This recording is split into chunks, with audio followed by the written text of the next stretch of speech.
Alisa, ertaga ertalab soat 6 ga budilnik o'rnat. Uyg'otgich ertaga ertalab soat 6 ga. Dam oling. Alisa, bugun Toshkentdagi ob-havo haqida ma'lumot ber. Alisa, hamma bilan xayrlash. Xayr, yaxshi kun tilayman. Yana gaplashamiz.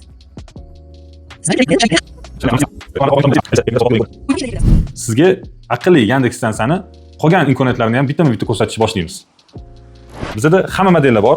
MIDI, Light soatlisi, stansiya mini, xohlagan modellaringizdan bor.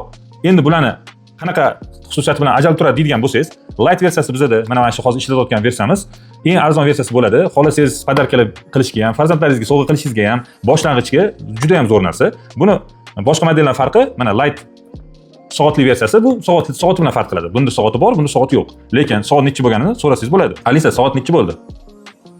Hozir soat 18 dan 41 daqiqa o'tdi.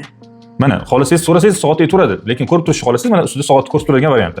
Xohlasangiz stansiya mini degan variantimiz bu endi bulardan ko'ra aqlliroq bo'ladi. Sababi bitta vaqtda ikkita narsani so'rasangiz bo'ladi. Ya'ni muzikani yoqib, keyin qanaqadir darajaga ko'tarib bergin deb bitta paytda ikkita zadaniyani bersangiz bo'ladi. Bunga muzikani yoqishni alohida aytasiz, keyin ovozni baland qilish darajasini alohida berasiz. Bu bitta paytda qiladi. Keyin bunda sun'iy intellekt mavjud. Yana ham aqlliroq bo'ladi, ovozni balandroq chiqaradi. Keyin bunda sizni eshitish uchun bitta don mikrofon bo'ladigan bo'lsa, bunda ikkita mikrofon bo'ladi. Endi stansiya MIDI bo'ladigan bo'lsa, bu juda ham zo'r, men o'zimga ham yoqadigan model. Tepasida podsetkasi bo'ladi, oldida как бы smayliklarga o'xshab smayliklarni ko'rsatib turadi. Bunda ham bor o'sha smaylik. Masalan, ko'zingni qisgan siz ko'zni qisadi. Bunda ham xuddi shunaqa ko'zlarni qisib, o'zining emosiyalarini ko'rsatadi.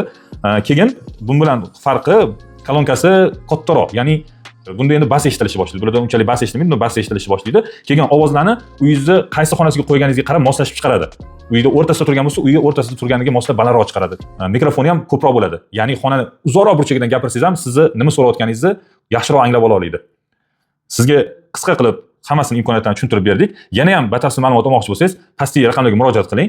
Mutaxassislarimizdan narxlari bo'yicha, yana qolgan imkoniyatlari bo'yicha ma'lumot olishingiz mumkin.